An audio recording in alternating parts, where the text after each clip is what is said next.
টান অবস্থান কর্মসূচিতে ঘটে এই ঘটনা। পরিস্থিতি নিয়ন্ত্রণে লাঠি চার্জ করে পুলিশ। ভেঙে ফেলা হয় শাহবাগ মোড়ে করা অস্থায়ী মঞ্চ। স্লোগানের মাঝে হঠাৎ হট্টগোল। জুলাই যোদ্ধাদের দুপক্ষের বাদানুবাদ আর হাতাহাতিতে উত্তপ্ত শাহবাগ। এদিকে আবারও কঠিন সংঘর্ষ শুরু হয়েছে ঢাকার শাহবাগ মোড়। তৃতীয় দিনের মতো আজও ভয়াবহ আন্দোলন, এমনকি সম্পূর্ণ ঢাকা ব্লকেটের ঘোষণা দিয়েছে জুলাই যোদ্ধারা। কঠিন অ্যাকশনে পুলিশ এবং সেনাবাহিনী। ছাত্র জনতা খেপে গিয়ে ডক্টর ইউনূসের গ্রামীণ ব্যাংক ভেঙে তছনছ করে দিল মুহূর্তেই। বাংলাদেশের ভাগ্য আসলে কোন দিকে যাচ্ছে?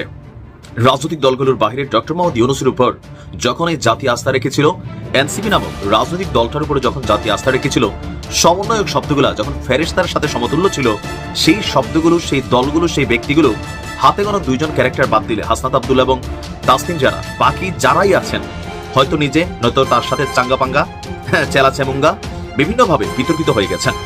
এখন এই দলটার উপর মানুষের আস্থা কতটুকু, বা এই ডক্টর মোহাম্মদ ইউনূসের কিংস পার্টির প্রতি আস্থা কতটুকু, বা ডক্টর মোহাম্মদ ইউনূসের প্রতি আস্থা কতটুকু? তোমার একটা কাজ করো না, তোমরা যেখানে আসো ওখানকার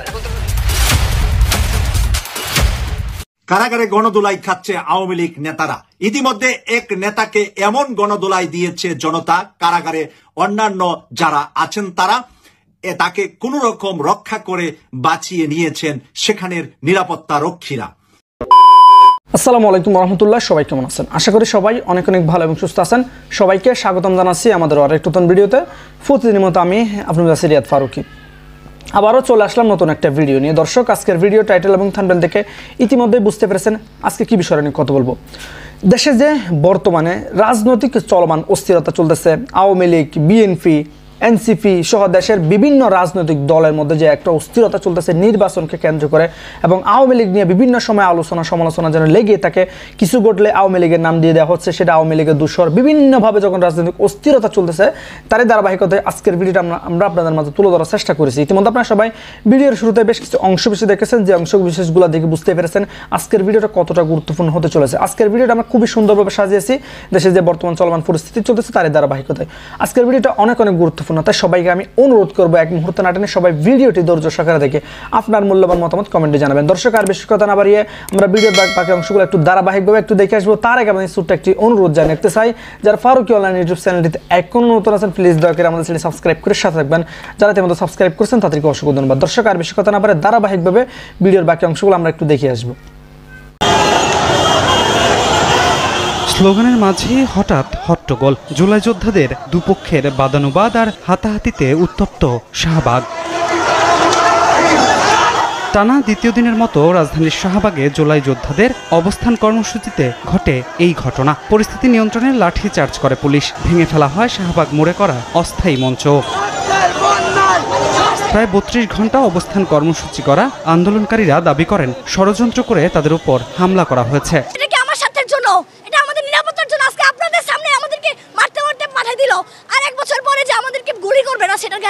তবে অন্য পক্ষ বলছে শাহবাগ অবরোধ করে নিজেদের স্বার্থ হাসিল করতে ব্যস্ত স্বার্থান্বেষী মহল। তারা জনগণের ভোগান্তি সৃষ্টি করে জুলাই আন্দোলনকে বিতর্কিত করছে। আহতরা সারা বাংলাদেশের মানুষের সম্মানজনক জায়গায় থাকবে, আমরা সেই সম্মানজনক জায়গাটা রক্ষা করতে চাই। এখানে 2-3 জন 3-4 জনের কারণে আমরা আহতদের সম্মান নষ্ট করতে চাই না। আমাদের উপরে হামলা করা হয়েছে, আমরা শুধু বলছি ব্লকটা ছেড়ে দেওয়ার জন্য, ওরা ব্লকে ছাড়বে না। ঠিক সময়ে লাঠিচার্জ করে আন্দোলনকারী দুপক্ষকে সরিয়ে না দিলে পরিস্থিতি ঘোলাটে হতো বলে জানায় পুলিশ। আমরা চাইছিলাম যে দুই পক্ষের মধ্যে যেন হতাহত না হয়, সংঘর্ষ না হয়। এর আগে সারাদিনই মঞ্চে দাঁড়িয়ে দাবি আদায়ে বিভিন্ন স্লোগান দেন জুলাই যোদ্ধা ও শহীদ পরিবারের সদস্যরা। আমরা কি চেয়েছি? আমরা কোনো শহীদ পরিবার এই রাষ্ট্র চেয়েছি না? কোনো শহীদ পরিবাররা সচিব হইব, মন্ত্রী হইব, তা তো চাই না। শহীদদের সম্মান একটা হচ্ছে জুলাই ঘোষণাপত্র, একটা জুলাই সনদ। শুক্রবার শাহবাগ মোড় অবরোধ করে রাখলেও খোলা রাখা হয়েছিল ইউটার্নগুলো, ফলে মোড়ের চারপাশে যান চলাচল ছিল স্বাভাবিক। বাংলাদেশের ভাগ্য আসলে কোন দিকে যাচ্ছে? রাজনৈতিক দলগুলোর বাইরে ডক্টর মোহাম্মদ ইউনূসের উপর যখন এই জাতি আস্থা রেখেছিল, এনসিপি নামক রাজনৈতিক দলটার উপরে যখন জাতি আস্থা রেখেছিল, সমন্বয়ক শব্দগুলা যখন ফেরেশতার সাথে সমতুল্য ছিল, সেই শব্দগুলো, সেই দলগুলো, সেই ব্যক্তিগুলো হাতে গোনা দুইজন ক্যারেক্টার বাদ দিলে হাসনাত আব্দুল্লাহ এবং তাসনিম জারা, বাকি যারাই আছেন হয়তো নিজে নয়তো তার সাথে চাঙ্গাপাঙ্গা, চেলাচেমুঙ্গা বিভিন্নভাবে বিতর্কিত হয়ে গেছেন। এখন এই দলটার উপর মানুষের আস্থা কতটুকু, বা এই ডক্টর মোহাম্মদ ইউনূসের কিংস পার্টির প্রতি আস্থা কতটুকু, বা ডক্টর মোহাম্মদ ইউনূসের প্রতি আস্থা কতটুকু, তবে আস্থাকে ফিরিয়ে আনার জন্য সর্বোচ্চ চেষ্টা করছে এনসিপি। আগামীকাল সারা বাংলাদেশে কি ঘটতে যাচ্ছে, দেশ জুড়ে এই মুহূর্তে নানান চিন্তা যে আগামীকাল আসলে কি ঘটবে। কারণ একটা মূলা ঝুলিয়েছে এনসিপি। আমি মূলা বললাম এই কারণেই, এ যাবৎকালীন এদের যতগুলো পদক্ষেপ, এদের যতগুলো কার্যক্রম, সবগুলো জিনিসই দিন শেষে ট্র্যাক হারিয়ে ফেলেছে। হয়তো তেমন কিছুই দেখবো নাকি আসলে পরিবর্তনের জন্য আসলেই কিছু আসতে যাচ্ছে। দর্শক, আগামীকালকে বাংলাদেশের জন্য একটি ঐতিহাসিক দিন হতে যাচ্ছে বলে জানিয়েছে জাতীয় নাগরিক পার্টি এনসিপি। তা আমরা ঐতিহাসিক দিন যেই কটা দেখি যে 7ই মার্চ এটা একটা ঐতিহাসিক দিন, অথবা 25শে ডিসেম্বর, 16ই ডিসেম্বর, 25শে মার্চ, এরকম বিভিন্ন জাতীয় ঐতিহাসিক দিন আছে। নতুন কি দিন আসতে যাচ্ছে, আগামীকাল কি ঘটবে, বলা হচ্ছে বাংলাদেশের জন্য নতুন কিছু আসতে যাচ্ছে। নিজেদের ফেসবুক পেজে এনসিপির এক বার্তা জানানো হয়েছে, বিপুল আগ্রহ এবং জনসমাগমের মাধ্যমে এনসিপি তার মাসব্যাপী দেশ গড়তে জুলাই পদযাত্রা কর্মসূচি সম্পন্ন করেছে। বিগত জুলাই মাস জুড়ে এই বাংলাদেশের অসংখ্য জনপদে, গ্রামে গঞ্জে, শহরে নগরে এনসিপি গিয়েছিল। শ্রমিক, কৃষক, দিনমজুর, গৃহিণী সহ এদেশের বিভিন্ন পেশাজীবী মানুষের সঙ্গে দেখা করেছে। সেখানে এনসিপির নেতারা প্রতিশ্রুতি দিয়েছিল পদযাত্রা শেষে জনগণের এই কথাগুলো তারা তুলে ধরবেন, ঘোষণা করবেন নতুন বাংলাদেশের প্রতিশ্রুতি। তার মানে আগামীকালকে বেশ কিছু প্রতিশ্রুতি আমরা দেখতে পাবো, যেটা রাজনৈতিক দলগুলো সবসময় বলে থাকেন, কথা দিলাম তো, কথা আসলে কতটুকু পালন করবেন সেটা জরুরি না। বলা হয়েছে যে 2024 সালের 3রা আগস্ট একটা ঐতিহাসিক মুহূর্ত ছিল। কেন? সেখানে এক দফা ঘোষণা করা হয়েছিল।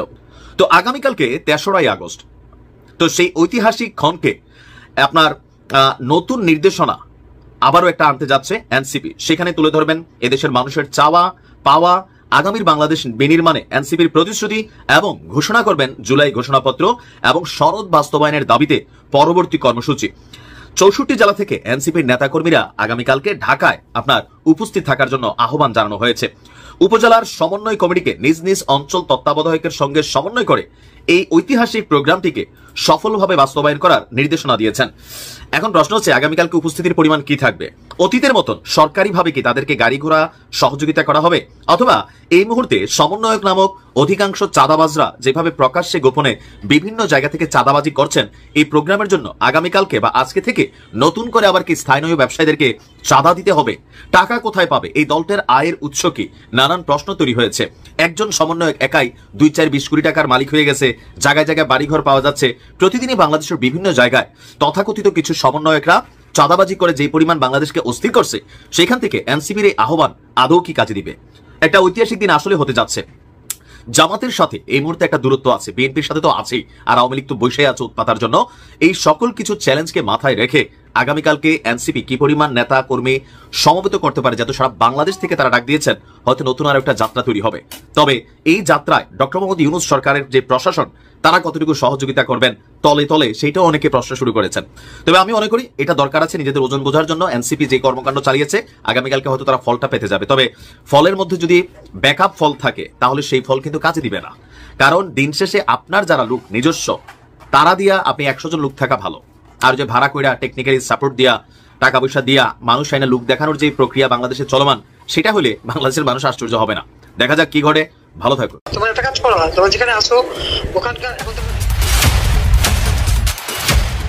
বিশ্বজুড়ে আলোড়ন সৃষ্টিকারী জুলাই আন্দোলন আবারও উঠে এসেছে শিরোনামে, তবে এবার আদালতের কাঠগড়ায়। দেশের সাবেক পুলিশ মহাপরিদর্শক চৌধুরী আব্দুল্লাহ আল মামুন আন্তর্জাতিক অপরাধ ট্রাইব্যুনালে যা বললেন তা শুধু বিস্ফোরক নয়, বরং বাংলাদেশের রাজনৈতিক আন্দোলনের ইতিহাসে এক গভীর ক্ষতর দিকে আঙ্গুল তুলেছে। আইজিপি আব্দুল্লাহ আল মামুন ট্রাইব্যুনালে সাক্ষ্য দিতে এসে বলেন, 2024 সালের জুলাইয়ে কোটা সংস্কার আন্দোলন এবং পরবর্তীতে গণ আন্দোলন দমনে সরাসরি অস্ত্র ব্যবহারের নির্দেশ দিয়েছিলেন তৎকালীন প্রধানমন্ত্রী শেখ হাসিনা। শুধু তাই নয়, আন্দোলনকারীদের ছত্রভঙ্গ করতে পুলিশ ও ছাত্রলীগকে একযোগে লিথাল ওয়েপেন ব্যবহারের নির্দেশনা দেওয়া হয়। আন্দোলনের সময় পুলিশের অভিযানে নিহত, আহত ও নিখোঁজ হয়ে যাওয়া শত শত মানুষের ঘটনার সূত্র ধরে আদালত যখন জিজ্ঞাসা করে কে দিয়েছিল এই আদেশ, তখনই সাবেক আইজিপির জবানবন্দিতে উঠে আসে তৎকালীন প্রধানমন্ত্রী শেখ হাসিনার নাম, সঙ্গে স্বরাষ্ট্রমন্ত্রী Asaduzzaman Khan Kamal, DMP commissioner Habibur Rahman, DB প্রধান হারুনুর রশিদ সহ রাষ্ট্রযন্ত্রের উচ্চ পর্যায়ের নাম। তিনি বলেন, স্বরাষ্ট্রমন্ত্রী নিজে তাকে জানিয়েছিলেন যে প্রধানমন্ত্রীর নির্দেশেই পুরো দেশে আন্দোলনপ্রবণ এলাকাগুলো চিহ্নিত করে ব্লক রেড এবং প্রাণঘাতী অস্ত্র ব্যবহারের অনুমতি দেওয়া হয়। সেই সময় হেডকোয়ার্টারের অতিরিক্ত ডিআইজি প্রয়াস জোয়াদ্দার এবং অন্যান্য শীর্ষ পুলিশ কর্মকর্তারাও উপস্থিত ছিলেন।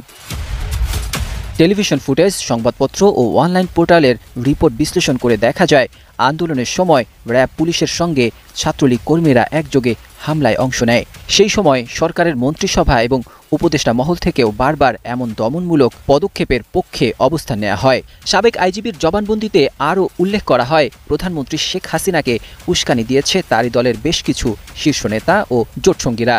তাদের মধ্যে উল্লেখযোগ্য নাম আওয়ামী লীগের সাধারণ সম্পাদক ও সেতুমন্ত্রী ওবায়দুল কাদের, আওয়ামী লীগ নেতা জাহাঙ্গীর কবির নানক, দেশের শীর্ষ ব্যবসায়ী ও এমপি সালমান এফ রহমান, ঢাকা দক্ষিণের মেয়র ফজলেনুর তাপস, জাসদের সভাপতি হাসানুল হক ইনু ও বাংলাদেশ ওয়ার্কার্স পার্টির সভাপতি রাশেদ খান মেনন।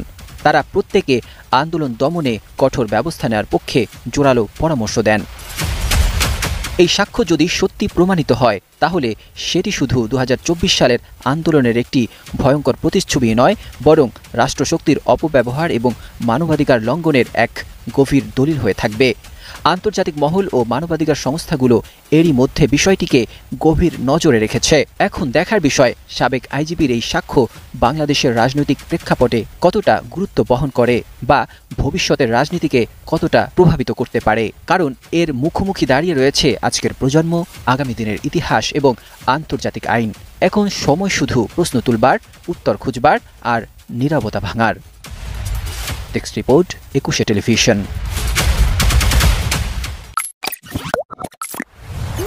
কারাগারে গণদোলাই খাচ্ছে আওয়ামী লীগ নেতারা। ইতিমধ্যে এক নেতাকে এমন গণদোলাই দিয়েছে জনতা, কারাগারে অন্যান্য যারা আছেন তারা তাকে কোনো রকম রক্ষা করে বাঁচিয়ে নিয়েছেন সেখানের নিরাপত্তা রক্ষীরা। প্রদর্শক, ইতিমধ্যে যে নিউজগুলো আমরা পেলাম যে ১৬১ জন ভিআইপি আওয়ামী লীগ নেতা আছেন কারাগারের মাঝে। ১৬১ জনকে এখন নিরাপত্তা দেওয়া কারারক্ষীদের জন্য কঠিন হয়ে পড়ছে। কারাগারের ভিতরে অন্যান্য কয়েদিরা আওয়ামী লীগ নেতাদেরকে পেলেই ৪ জন ৫ জন মিলে গণা দোলাই দিচ্ছে কারাগারের ভিতরে, আর বলছে তোরা দেশটাকে এভাবে ধ্বংস করেছিস, তাই তোদের জায়গা দুনিয়ায় নাই। সেইভাবে তাদেরকে প্রত্যেকটা কারাগারই এই সংবাদগুলো পাওয়া যাচ্ছে, স্পেশালি কেরানীগঞ্জে এবং গাজীপুরে। এই দুইটা জায়গায়, ঢাকার দুই পাশে এই দুইটা কারাগারে এই ঘটনাগুলা বেশি ঘটছে।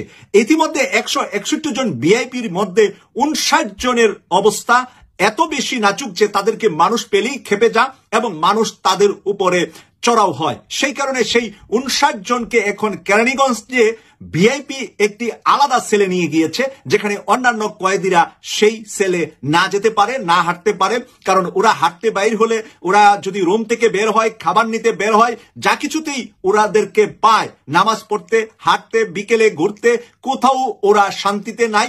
এবং সেই কারণে আজকে বাংলাদেশ সরকার কারারক্ষীদের ভিতরে যারা খুব বিচক্ষণ, সাহসী এবং শৃঙ্খলাবদ্ধতার জন্য পুরস্কার প্রাপ্ত যারা কারারক্ষী আছে, তাদেরকে সারা বাংলাদেশ থেকে স্পেশাল ভালোগুলাকে এখন কেরানীগঞ্জে এবং গাজীপুরে আনা হয়েছে। জানা গেছে যে তাদের মাঝে চেষ্টা চলছে যে নিরাপত্তাটা অন্তত কারাগারের ভিতরে তাদেরকে দিতে হবে। যদি কোনো অপ্রীতিকর ঘটনা কারাগারের ভিতরে ঘটে যা, সাধারণ কয়েদিরা হাতে যদি কেউ মারা যা, তখন দেশের সরকারের জন্য আন্তর্জাতিক অঙ্গনে জবাবদিহিতা কঠিন হবে। সেই কারণে সরকার সচেতন, যাতে করে জনগণ অন্যান্য কয়েদি যারা ছোটখাটো অপরাধ করে যারা কারাগারে আছেন, ওরা এখন পেলেই আওয়ামী লীগ পেলেই চলে, আওয়ামী লীগ পেলেই ভর্তা বানানোর জন্য, আলুর ভর্তা বানানোর জন্য সবাই ঐক্যবদ্ধ হয়ে যাচ্ছে। এটা শুধু ভিতর নয়, বাহির আর ভিতর। এখন আমরা দেখছি যে আওয়ামী লীগের জন্য দুইটা জায়গায় একই অবস্থা। তাই আওয়ামী লীগের সাথে দুস্তি, বন্ধুত্ব, সহযোগিতা, ভালোবাসা করতে সবাই সাবধান থাকবেন। কারণ আপনি ধরেন একেবারে মসজিদের ইমাম সাহেব হন, আর একেবারে মাদ্রাসার প্রিন্সিপাল হন, কলেজের শিক্ষক হন, ডাক্তার হন, ইঞ্জিনিয়ার হন, মানুষ যদি জানতে পারে যে আপনি কোনো আওয়ামী লীগের শেল্টার দিচ্ছেন, তার কাছ থেকে টাকা পয়সা খেয়ে তাকে ভারতে পাচার করার জন্য সহযোগিতা করেছেন, অথবা আপনার মাধ্যমে বাংলাদেশে সে কোথাও লুকিয়ে আছে, তাহলে কিন্তু আপনার খবর আছে। এই খবর কিন্তু বাহিরের মানুষ করে ফেলবে। এটা কিন্তু আমাদের দেশের একটা নিয়ম নয় শুধু, এটা বিশ্বব্যাপী নিয়ম। যদি একটা আন্দোলন, জাগরণ কারাগারের ভিতরে হয়, এটার প্রভাব বাহিরে চলে আসে। আবার বাহিরে হলে এটা কারাগারের ভিতরে চলে যা, কারণ কারাগারের ভিতরেও তারা সংবাদগুলা নিয়মিত পাচ্ছে, বাহিরে কি ঘটছে কি হচ্ছে সবকিছু কিন্তু তারা নিয়মিত কারাগারের ভিতর থেকে পাচ্ছেন। সেই কারণে তারা কিন্তু ঐক্যবদ্ধ হয়ে তখন সন্ত্রাসী যাক আর রাজনৈতিক সন্ত্রাসী যাক কাউকে কারাগারের ভিতরেও ছাড় দিচ্ছে না। এটার প্রমাণ আমরা আজকে পেলাম যে একজন মুমূর্ষু অবস্থা, নাম প্রকাশ করেননি, কিন্তু একজনকে মুমূর্ষ করে ফেলেছিলেন। তারপরে তাকে কয়েকজন নিরাপত্তা যারা ভিতরে আছেন কারাগারে যারা চাকরি করেন তারা কয়েকজন মিলে 4 জনের হাত থেকে একজনকে রক্ষা করে কোন রকম তাকে আলাদা সেলে নিয়ে রেখেছেন। তার মানে একটা ঘটনা ইতিমধ্যে ঘটে যাওয়ার অবস্থায় চলে গিয়েছিল। তাই আমি বলবো যে বাংলাদেশের মানুষ জানোয়ার চিনা শিখে ফেলেছে, আর নতুন জানোয়ার হওয়ার সুযোগ নাই। যদি নতুন জানোয়ার হন তাহলে আপনার পরবর্তী জেনারেশন পর্যন্ত এরকম জনগণের গণদোলাই খেতে হবে। বলবে কি যে চোরের ঘরের চোর, ডাকাতের ঘরের ডাকাত, রাজনৈতিক ডাকাত আর রাজনৈতিক চোরদের জন্য সাবধান হওয়া ছাড়া আর কোনো উপায় আছে বলে আমি মনে করি না। কেটিভি 24 কে সাবস্ক্রাইব করে আমাদের পাশে থাকবেন এই প্রত্যাশা করে ব্রেকিং নিউজটি এখানে শেষ করছি। আমি সৈয়দ মাসুক, লন্ডন থেকে। আল্লাহ হাফেজ। তো প্রিয় দর্শক, এই বিষয়টাকে আপনারা কিভাবে দেখতেছেন অবশ্যই কমেন্ট করে জানাবেন। এতক্ষণ যারা সাথে ছিলেন শেষ পর্যন্ত দেখেছেন তাদেরকে অসংখ্য ধন্যবাদ জানিয়ে এখানে শেষ করবো আজকে ভিডিওটি। ভালো থাকবেন, সুস্থ থাকবেন, চ্যানেল নতুন থাকবেন সাবস্ক্রাইব করে সাথে থাকবেন। ধন্যবাদ সবাইকে, আল্লাহ হাফেজ।